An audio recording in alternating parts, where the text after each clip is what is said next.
All right, good evening, everyone.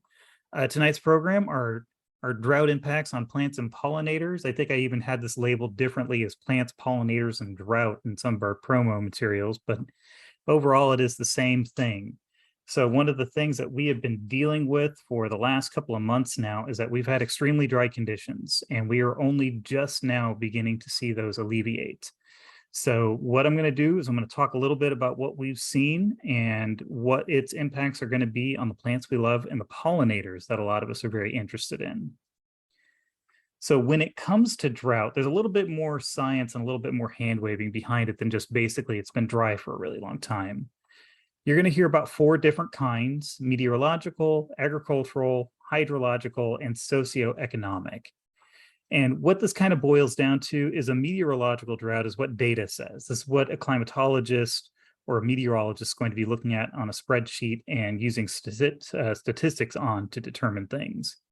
An agricultural drought is usually what we see. This is when we notice our plants and other portions of our livelihoods being impacted.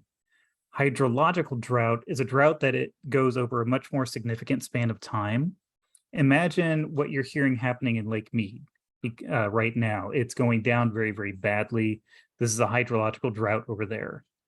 Socioeconomic drought is when water has been cut off due to human activity. So the residents of Flint, Michigan would have experienced a socioeconomic drought as they couldn't access their water due to damaged pipes and other issues that were coming up due to human activity. All right, so just to go in a little bit further here so you understand a little bit better, you're going to hear meteorologists and weather people use terms like meteorological drought, even in like your 10 o'clock news. So a meteorological drought is declared when the data of rainfall determines that there has been enough of a lack of rainfall for them to make this determination. But the thing is that when we see it, we may just simply experience a series of very nice days that don't have rain. But this means that the way the data is working out is that there isn't enough rain. This is causing drought conditions. Now, in the less immediate sense, it's going to do damage over time. In the more immediate one, we're just going to see those nice days. We're going to go, maybe I need to water the garden a little bit more. But if it goes on for an extended period of time, then we're going to be seeing damage brought on by meteorological drought. Agricultural drought is the one that we understand the best. This is the one that's really going to make a difference to us. This is a lack of rainfall combined with high heat that causes a serious increase in evaporative cooling of our agricultural crops. Essentially, this is June and July, what we just went through. We saw a lack of rainfall with extraordinarily high heat in some cases. If you want an example, one of the weeks of my Owen County fair, it was well over 100 every single day by heat index. That was definitely a very, very bad situation for a lot of our growing plants, a lot of our insects and other animals.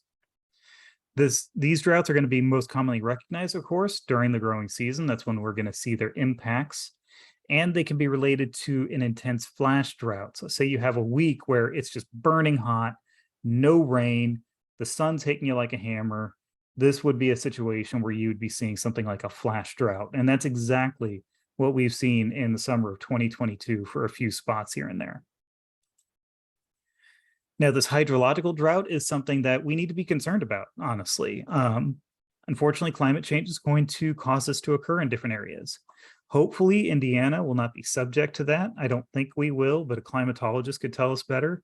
However, there are parts of our country that right now are experiencing this very problem, and it's pretty bad. Thankfully, we in Indiana have not had that experience. This is caused when there are going to be large shifts to our watershed, changes in large bodies of water. We're seeing all the time right now in the news that Lake Mead is running out of water very, very quickly, and it's going to cause very severe effects for the people who rely on that watershed to provide for them.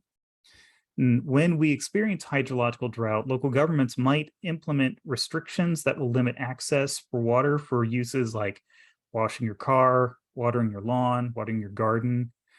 For a while, I lived in Lubbock, Texas, and we had a few days where the heat got intense enough that those restrictions were in place. And that was a much more arid location, so the impacts were going to be much more significant. There's actually a town nearby where I lived in Texas that actually just flat out ran out of water. Socioeconomic drought is one that we don't usually think about, but it is one that is a reality. It is a lack of water caused by overuse, hoarding, or political instability, such as war. There could be moments where the people of Ukraine right now might experience drought due to socioeconomic conditions, unfortunately. Here in the United States, we actually have a history where states have had many disagreements on water rights. And you can imagine states that are probably located near significant lakes or on the Mississippi River or some of its tributaries could have major issues related to that. Unfortunately, those kinds of droughts can have very, very severe impacts on communities, and usually they're going to have this most severe impact on communities that exist within a lower income bracket. So unfortunately, those of us who have the greatest need will be getting hit the hardest. All right, so let's go into a little bit now that I've given you some background. There's a good reason why I want you to have this, because you're going to hear so many things about drought, either due to this year or even in subsequent years that we might see it, where there's going to be lots of terminology and lots of things that you may not know how to look up to learn more on. But as long as you understand those terms and have them, you can look them up on your own, or you can call someone like me, an extension educator, and ask more specific questions. That knowledge arms you. So using that knowledge, let's talk a little bit about what has happened right now. Now, the next few slides you're going to see, I created to give a program at one of my county fairs. So the information is a little bit dated. It's about 2 to 3 weeks old. So keep that in mind as I go through them. So what you're seeing here is information that is released by our state climatologist, a lady named Beth Hall. She is very good at what she does, and she relies on citizens, extension educators, and other workers in the field to report drought conditions to her. So if you're working with organizations like Cocoa Ross or other things that help report that information, please be a good citizen scientist and help track this. What we're seeing here, this information was released on July 12th, and it is showing the drought conditions across the state of Indiana. Now, the spots where you see white on the map of Indiana, that means that we have no data for them. The areas where it is yellow is considered to be in an abnormal dry condition, abnormally dry. And the places that are that kind of darker tan, those are areas where it is in moderate drought. So we and Clay County experienced moderate droughts for quite a bit of time there in July, and it got pretty rough. It was very dry. You can see the map of the United States next to it is giving some more information on it. You can just see where Indiana is, that blob of orange and red right there, indicating areas that were more severely impacted by the drought conditions we were experiencing.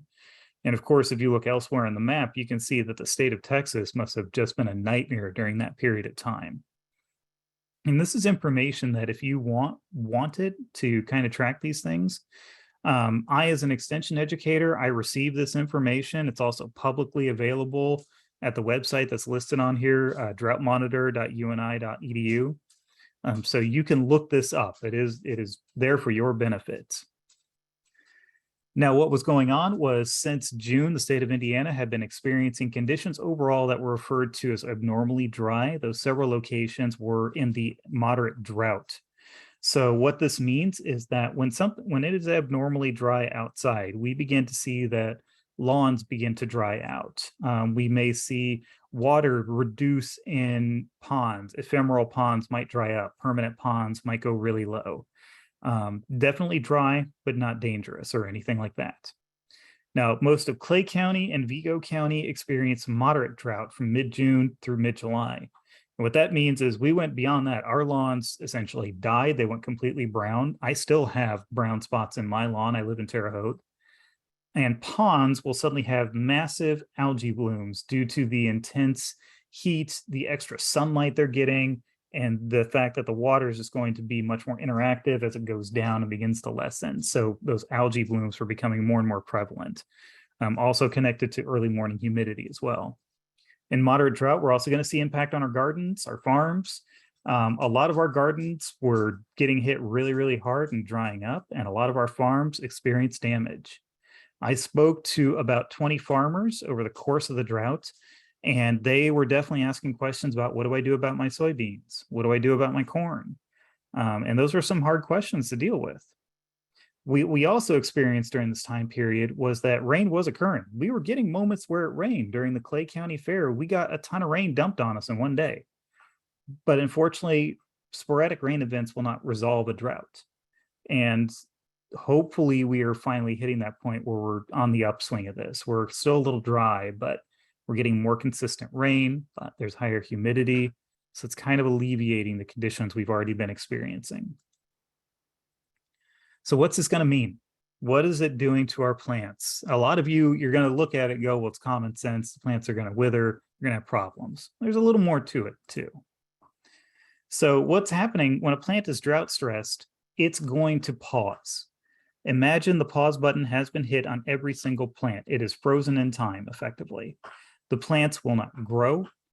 They will not develop anything. They effectively will stop. This is a survival technique that the plants are using to protect themselves. Normally, what we'll see is the wilting of their soft tissue, starting from the bottom going up as the plants begin to redirect energy and resources to preserve the parts that it's going to use the most. But effectively, you can't fertilize or water a plant enough during drought conditions. It's going to go dormant. The low soil moisture is going to play a really key portion of this. So as the water in the soil goes down, there's going to be this weird kind of reverse osmosis effect. Essentially, since there's less water in the soil due to thermodynamics, the water has to even itself out between the internal portion of the root and the external portion of the root. So the root will dry out and the soil will get wetter then, causing the plant to begin to lose resources through the tissues of the roots. The roots will shrink and begin to move away from the actual soil it's in contact with, and the plants will essentially become a little bit more brittle. This is going to have the greatest impact in any individuals you've recently transplanted. Now, when I say this, though, keep in mind, if you have plants that are potted, that's going to be a different story. They're not a part of the overall soil system in your yard. They're a potted plant where you are controlling that water more directly. This is going to apply to plants that are in the soil, in the ground. The other thing that's going to happen to a plant is that their stomata will close. Now, the stomata are the openings on the leaves where the plants will open up to do transpiration and respiration. They're going to release moisture to help them evaporate and cool, and they're going to transpire carbon dioxide so they can continue doing important processes like photosynthesis. For those of you who are more accustomed to working with lots of different kinds of plants, you probably walked by different plants at night and you've been able to smell this really wonderful floral scent, and maybe the air was significantly more humid by the plants themselves. The reason for this is that some plants do respiration specifically at night, and then that's why you get those lovely scents in the air. However, when we have drought, stomata close, regardless if it is a C3 or C4 plant, whether it's a plant that does respiration all the time or a plant that only does it at night. When those close, that means that that plant is no longer getting carbon dioxide. It is also no longer releasing water through its surfaces because it's trying to save itself. It's trying to preserve the water that it has. But since the plant is no longer receiving carbon dioxide, that means all the processes are on pause again. That means the plant is not doing the same things to make its own food. Photosynthesis is not working correctly. A lot of the chain of biochemistry that runs photosynthesis will stop during that period of time. So again, it's that sense that the plant is now frozen in time. It's not going to do anything. And there's nothing you can do to try to encourage the plant to start those processes up again, shy of moving it to a brand new area where it's not experiencing those conditions. Obviously, that's not possible for a lot of the plants that we grow. So when these photosynthetic processes stop, that means that the plant is no longer producing all kinds of things. For those of you who are more familiar with the biochemistry of plant, that means rubisco is not in use. That means that the Krebs cycle is kind of at a weird standstill. A lot of the plants also, their secondary or their defensive compounds are no longer being produced as well.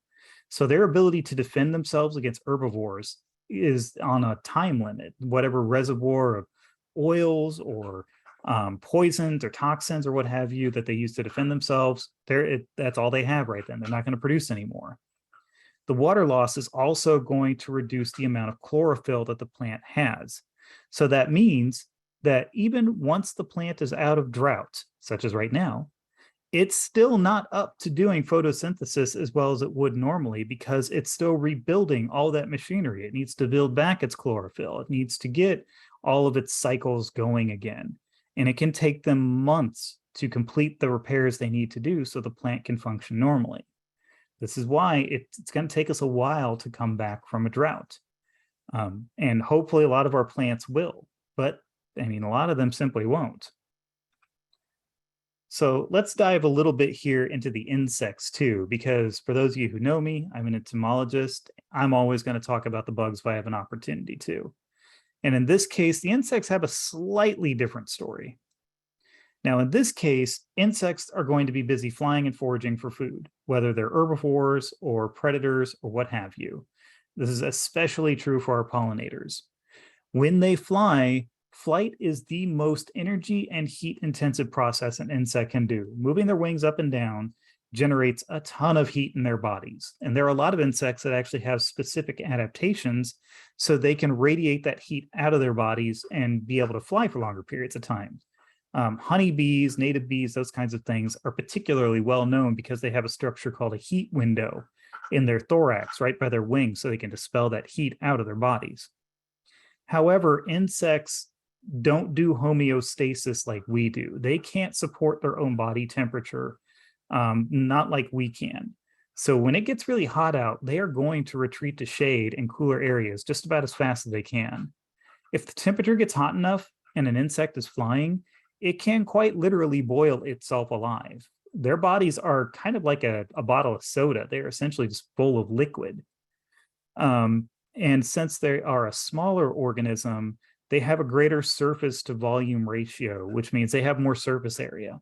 And they are going to build that heat up really, really fast because they have more surface as compared to the amount of volume they take up. All right, so insects have a few strategies, though. They are kind of past masters at being able to defend themselves against bad environmental conditions. Some of them more extreme than the others. So a lot of them are resistant to water loss due to the way their integument is structured, their skin, their outer surfaces. As you know, as a lot of you know, I should say, insects have an exoskeleton that's made out of a material called chitin. And what this material is covered in also is wax. Insects have a waxy layer that is specifically designed to prevent water loss. They also have several internal organs that act kind of like our intestines and our kidneys combined. These organs are called Malpighian tubules. They are right before the insect expels waste out of its body. And what they're designed to do is they reabsorb any fluid out of their food back into their body. That's why if you get the opportunity to ever see insect frass, whenever you see one eating your plants, you'll notice it's pretty dry most of the time, unless the insects have an abundance of water they have access to. So they absorb that water because they need it so badly. So they're really good at keeping control over the amount of water entering and leaving their bodies. But also keep in mind, if it's an extreme condition outside, you can only do so much. So what they do is some insects, the more extreme versions of this, can go through a process called anhydrobiosis or cryptobiosis. This is where some insects and other organisms have the ability to endure extreme water loss by entering a dormancy. Some of them can go almost entirely dry as the desert, and be able to survive. Now, I know of only one insect just off the top of my head that can do this, a kind of tsetse fly that's able to dry down to a point where I would say this thing is not even alive, and they can still be revitalized by supplying moisture to them again. You probably also heard of this process from another organism known as a tardigrade or a water bear. They're well known for their cryptobiosis to the point that they can actually enter the vacuum of space and be expected to survive. Several animals have adapted various levels of anhydrobiosis as a way to defend themselves against these severe conditions, and drought is one of those conditions that they can survive. So as we move along, of course, I've just given you all this great science because, as you guys know me, I love my science bit. But ultimately, you're going to be asking, what can we do with this? What can we do with all this information? How do we save our gardens, our yards, et cetera, from drought? The best thing is to prepare ahead of time. Now, I will be very honest with you. Climate change is occurring, and that means that we are probably going to get a drought again within our lifetimes, arguably within the next 5 years. So this means that we need to be ready for it when it happens. What we can do is take care of our soil. Using coarse organic compost will help create more surface area that water will adhere to and absorb into, so that way the soil has moisture. But you want to, when you're using any kind of compost, avoid wood chips, as they can reduce the nitrogen content in your soil. Any manure that you want to apply, if you're concerned about drought in your near future, needs to be applied at least 4 months before harvest to guarantee that it is absorbed. Because if we're not getting rain or water, that means that that manure application is not getting absorbed into the soil. It's just going to sit there. And the minute you try to replant in it, all your plants are just going to get burned. Make sure you apply your compost after the growing season and then cover it with mulch to preserve the moisture through the winter. That's going to be the important part, because we are going to lose the most amount of water during the winter months. That's practically a guarantee regardless of your year. So that's the one that we can plan for and assume that we're going to lose that water. So be ready for the winter. And of course, things that I'm sure a lot of you are already doing right now is irrigation.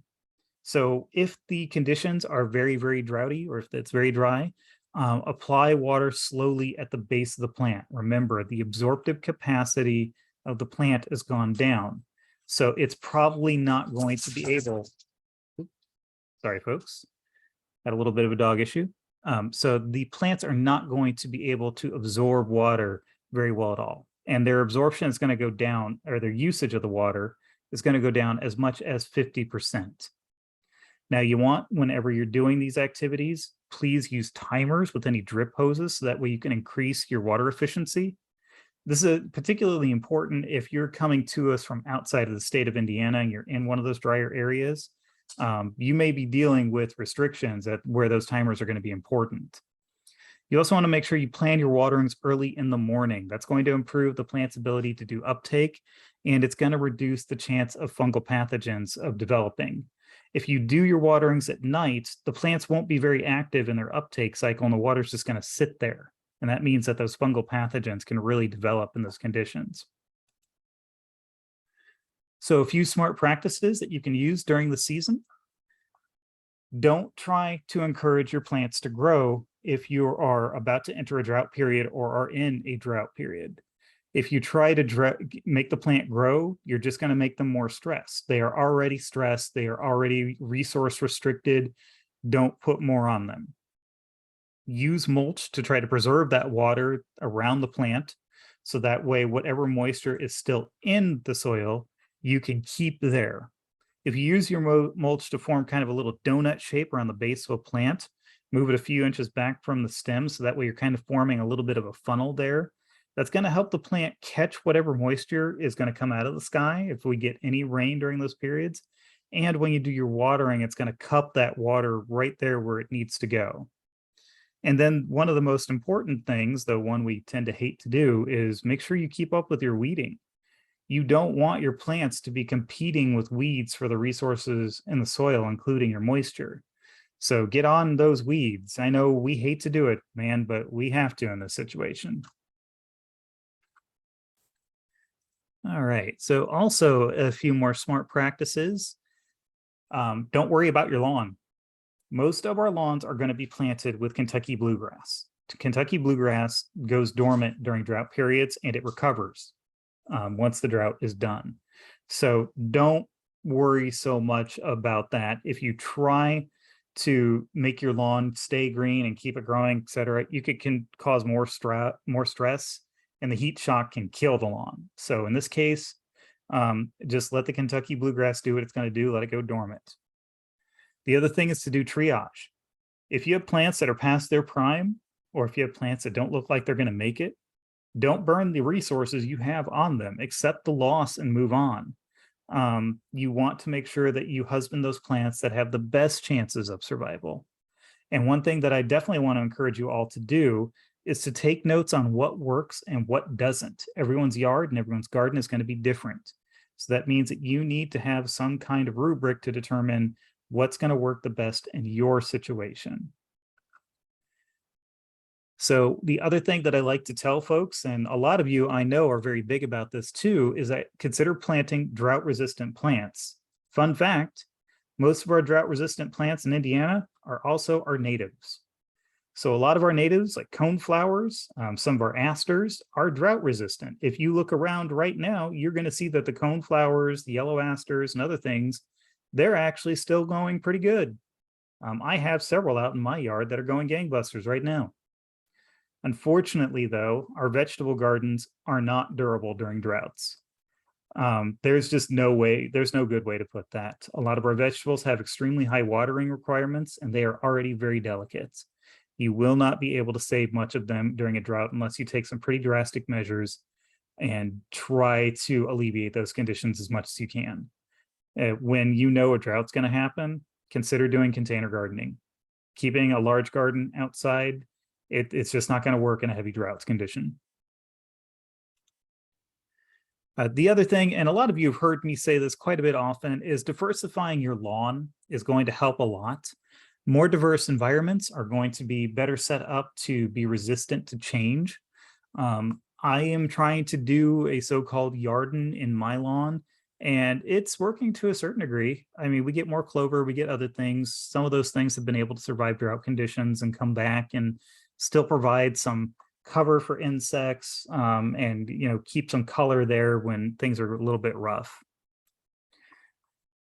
And I kind of went over this bit. Basically, you're providing a more resilient thing so that ecological change doesn't have as great an impact. And the other thing I didn't mention, that it's going to increase that natural enemy population. So that way those pests, insects, or other animals that are going after your already stressed plants will have a little bit of extra defense there. So what do we do once the drought is finished? Here's the hard part. You got to make a plan.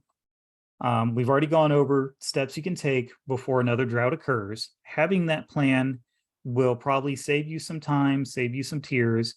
It's going to help you know what to do. And the great thing is you can talk to your extension educator to make sure that your plan is a sound one. Consider grouping up your plants by their watering needs. This is good just in general too, because as you get older, grouping these things up is going to help you save some back pain and some knee pain, I imagine. But also it's going to help you manage your watering and drought conditions as well. And this is something I always harp about at gardening programs: test your soil. When a drought occurs, there could have been a shift in the nutrient content of your soil. There could have been a bunch of nitrogen that didn't get absorbed, or other issues, maybe salt contents increased. Get your soil tested. It's cheap and it's easy. And that will hopefully get you some more information. All right, so with that, here's my contact information. You can contact me anytime at either of my offices, 8 to 4, Monday through Friday. And I've also got links to the Purdue Ed Store and the Purdue Plant and Pest Diagnostic Lab to help you with any kind of issues that you may be experiencing. And one last slide I want to show for those of you who are watching the recording. This QR code will take you to our feedback survey to let us know how we did. You just hold up your phone and turn on its camera, and it'll most likely have a pop-up that'll take you straight to that website. Any feedback you can give us is a major help. And with that, thank you all for listening.